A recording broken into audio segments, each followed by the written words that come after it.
सो जैन साथियों, जय हिंद, जय भारत। मैं दिनेश ठाकुर आगे आपके लिए स्वागत करता हूं। हमारे साथियों के साथ आ जाइए, आप इस तरफ आइए, थोड़े बीच में आइए, बोर्ड के अंदर आना पड़ेगा, नहीं तो आप दिखाई नहीं देंगे। ठीक है, आज हम बात करने वाले हैं शिक्षक भर्ती को लेकर। जो वर्ग एक में कोर्ट केस लगाया था, तो यहां पर सब लोग नहीं आ सकते, कोई बात नहीं, इतने में जितने लोग दिख रहे हैं ठीक है, चलेगा। ठीक है, आपके लिए एक संदेश हम देना चाहते हैं। कई लोगों के मन में यह शंका चल रही थी कि सर कोर्ट केस डिस्पोज हो गए हैं, तो क्या अब हमारा कुछ नहीं हो सकता। देखिए, अगर आपने कोर्ट में केस लगाया था, इसी वजह से आपका जो रिजल्ट है वो हेल्ड हुआ है, विथहेल्ड हुआ है। कई सारे मुद्दे बनाए गए, कई सारे तरीकों से लड़ने की कोशिश की गई हाई कोर्ट में। एक नहीं, दो नहीं, पूरे 72 से ज्यादा, शायद 73-74 केस हैं टोटल पूरे ऑल ओवर एमपी में, जिसमें 3600 से ज्यादा संख्या है। और हमारे यहां से भी लोगों ने, करीब 1200-1300 लोगों ने कोर्ट केस लगाया था। सभी के लिए मैक्सिमम 800 लोगों के ऑर्डर भी आए, लेकिन कुछ लोगों के ऑर्डर नहीं आ पाए। फिर भी लोगों ने एग्जाम दी, एग्जाम देने के बाद लोगों का रिजल्ट होल्ड हुआ। तो अब क्या किया जाना चाहिए, इसको लेकर आज थोड़ी सी एक छोटी सी मीटिंग हुई। हालांकि मीटिंग कल भी मेरे पास हुई थी, मैंने आपको बोला भी था कि 3 इमली ब्रांच, जो कि हमारी इंदौर में 2 ब्रांच है, लेकिन हमको 3 इमली में आना है, एलआईजी पे नहीं जाना, क्योंकि मैं आपको 3 इमली पे मिलूंगा। तो आगे हमारे जो शिक्षक हैं वो चाहते हैं कि इसकी प्रक्रिया आगे बढ़ाई जाए। अब आप में से कितने लोग चाहते हैं कि इसकी प्रक्रिया आगे बढ़ाई जाए, तो इसके लिए एक मीटिंग जो है वो संडे यानी कि रविवार को, आने वाला रविवार, डेट क्या होगी सर? 17 तारीख। 17 तारीख को आप लोग सब सहमत हैं? 17 तारीख को सबको हम बुला रहे हैं। ठीक है, हालांकि हमारी 2 दिन से मीटिंग चल रही है और सुप्रीम कोर्ट में लगभग पिटीशन फाइनल भी होने वाली है। हमने आपको मैंने 1 महीने पहले एक वीडियो बनाया था कि सुप्रीम कोर्ट में हम जा सकते हैं, उसके लिए क्या रणनीति होनी चाहिए। देखिए, हवा में बातें करने से कुछ नहीं होने वाला। कोर्ट केस तो वकील तब भी लगा देगा कि सर मेरे बाल सफेद क्यों हैं, मेरे बाल काले क्यों हैं, क्योंकि देखो कोर्ट में केस लगाने मतलब निर्णय के लिए आप जा सकते हो, लेकिन केस में दम होना चाहिए, प्रॉपर लड़ाई होनी चाहिए। उसके लिए 1 मंथ हो गया है, 2 बार और आपके सामने मैंने फोन भी लगाया था सर को। सुप्रीम कोर्ट में एक क्या हुआ, ट्रांसलेशन वाला जो काम है वो शुरू हो चुका है और आपकी याचिका में कन्वर्जन करके उसको लगाने की प्रोसेस चालू भी हो गई है। लेकिन अब बात यह आएगी, एक व्यक्ति लगाएगा, 2 लोग लगाएंगे, 3 लोग लगाएंगे, तो बर्डन फिर ज्यादा आएगा। 10 लोग लगाएंगे, 20 लोग लगाएंगे, ज्यादा खर्चा आएगा। खर्चा क्या मतलब, खर्चा मान लो कि एग्जांपल लेते हैं कि भैया सुप्रीम कोर्ट में जो भी खर्चा आएगा डिवाइड बाय 4 होगा, डिवाइड बाय 5 होगा, डिवाइड बाय 100 होगा।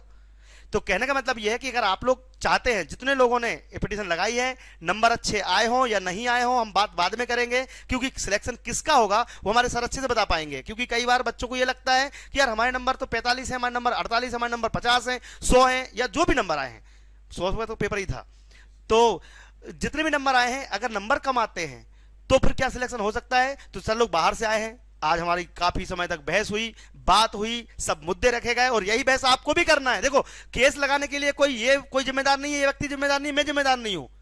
केस आपको सोच समझ के लगाना है, और कैसे लगेगा वो हम बाद में बताएंगे। सुप्रीम कोर्ट जाने के लिए देखिए मैं बता दूं आपको कि आगे की रणनीति क्या है। सुप्रीम कोर्ट जाने का पीछे रीजन क्या होता है, अगर आप देखेंगे जो हाई कोर्ट दिखाई दे रहा है, हाई कोर्ट किस सरकार के अंडर, देखो ऐसे तो हाई जो कोर्ट होती है वो इंडिपेंडेंट होती है, कोर्ट की खुद की मर्जी चलनी चाहिए। लेकिन देखो सबको पता है, सुप्रीम कोर्ट हो तो किसके अंडर दबाव में काम कर सकती है, या हाई कोर्ट हो तो किसके दबाव में काम कर सकती है, मे बी पॉसिबल है। लेकिन अगर नहीं करती, स्वतंत्र बॉडी निकाय है। लेकिन यहां पर सुप्रीम कोर्ट पे जाने के पीछे रीजन क्या है कि हमारी जो सरकार है, सरकार मतलब कि एमपी सरकार है, एमपी सरकार को अगर कोई चैलेंज दे सकता है तो वो कौन दे सकता है, सुप्रीम कोर्ट। क्योंकि हाई कोर्ट से अगर कोई याचिका खारिज होती है, हाई कोर्ट में अगर आपको न्याय नहीं मिलता है, तो आपको सुप्रीम कोर्ट जाने के राइट्स हैं। तो हमारे सर लोग आपको बताएंगे।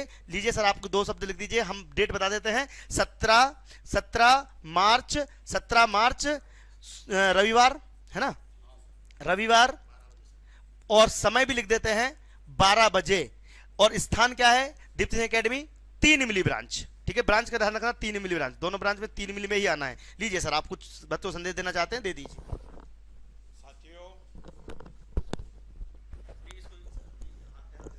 साथियों सादर वंदे। जिसको जितने नंबर आए, जैसे 40 से अबाव जिसको एसटी एससी ओबीसी वाले को आए हैं, तो वो ये ना समझे कि उनका सिलेक्शन नहीं होगा। ये तो सभी का कैटेगरी वाइज अलग अलग है और रिजल्ट भी इसी आधार पे आया है, तो पूरी संभावना है कि आपका सिलेक्शन हो सकता है। बस हमें चाहिए कि हमें रविवार के दिन जो हमने डिसाइड किया है, यहाँ आए, यहाँ वकील साहब भी आएंगे और उनके साथ में बैठक लेकर के कुछ अहम मुद्दों पर चर्चा की जाएगी कि आगे की रणनीति क्या हो सकती है, फिर निर्णय लेंगे। और यदि संख्या बल ज़्यादा रहा तो हम जीतेंगे भी सही और हमारे ऊपर खर्चा भी कम ही आएगा। Thank you sir. तो आप में से कोई कुछ बोलना चाहते हैं? हाँ, ये देखो। जय हिंद साथियों, मैं बस इतना ही कहना चाहता हूं कि जिन लोगों ने भी मेन एग्जाम में बैठे और उसके बाद में जिनका रिजल्ट होल्ड है, वो ये मौका है कि इसके बाद में डायरेक्ट आप लोगों की ज्वाइनिंग होगी, हम लोगों की सभी की ज्वाइनिंग होगी। तो इसमें आपको अच्छे से पार्टिसिपेट करना है, सब लोगों का समर्थन लेना है, सब लोगों का सहयोग करना है। और सर के पास भी उतना समय नहीं रहता है कि सोशल मीडिया पे सभी का जवाब दे पाएँ, इसलिए सर का समर्थन करते हुए अपन रविवार को 17 मार्च को अपन लोग इकट्ठा होंगे और अपन एक बड़ी बैठक रख रहे हैं, जिसमें सर का मार्गदर्शन में अपन लोग उस चीज को मुकाम पे पहुंच पाएंगे। अच्छी बात याद आई। देखो, ये लोग भी हैं, शायद आप लोग सुबह आ गए थे बहुत पहले ना, मुझे नहीं पता, मैं मिला नहीं, तो ये लोग नीचे चले गए, चाय नाश्ता करके आ गए, फिर बाद में आए, क्लासेस हैं, काम है, आप देख भी रहे हो, मैं अभी पानी भी नहीं पी पाया हूँ, प्यास लग रही है, लेकिन मतलब कुछ ना कुछ काम आता रहता है। लेकिन फिर भी हम समय निकालेंगे। संडे इसलिए भी रखा है क्योंकि आप लोगों में से कई लोग के पास भी कोई ना कोई जॉब होगी, कोई काम कर रहा होगा, ठीक है। तो संडे को आप सबको आना है, 3 इमली ब्रांच दीप्ति एकेडमी, 12 बजे पहुंच जाना है 17 मार्च को, ठीक है। ये आपका मौका है और ये किए, इसमें कोई जोर जबरदस्ती नहीं रहेगी। मैं इन सबके सामने कह रहा हूं, इनको भी मैंने 10 बार पहले मना किया।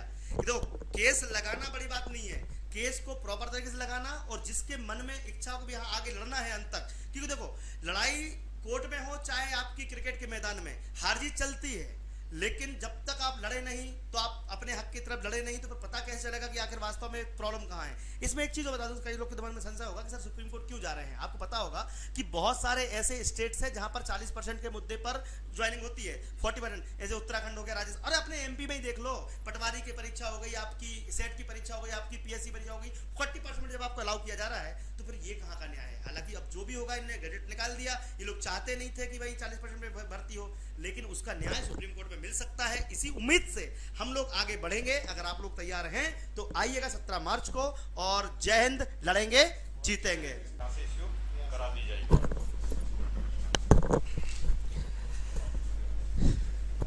चलिए, अब जब आप 17 तारीख को आप आएंगे तो आपको डॉक्यूमेंटेशन में क्या क्या लग सकता है या क्या क्या लेकर आना है। देखिए, उस दिन हम फाइनल केस नहीं लगाने वाले हैं, केस की जो प्रोसेस है वो तो हमने कर दी है पहले ही शुरू कि क्या लगेगा, लेकिन डॉक्यूमेंटेशन इसलिए साथ में होना जरूरी है, दस्तावेज इसलिए जरूरी है कि मान लो नेक्स्ट टाइम आप लोग नहीं आ पाए तो हम अपने पास जमा करके रख लेंगे। उसमें से एडमिट कार्ड, आधार कार्ड, रिजल्ट जो कि आपने कोर्ट केस में लगाया था वो, साथ में आपकी कॉपी, सर्टिफाइड कॉपी आपको मिली होगी, नहीं मिली होगी तो आपका जो पिटीशन मिला होगा तो उसकी ऑर्डर कॉपी मिली होगी, वो लेके आना है।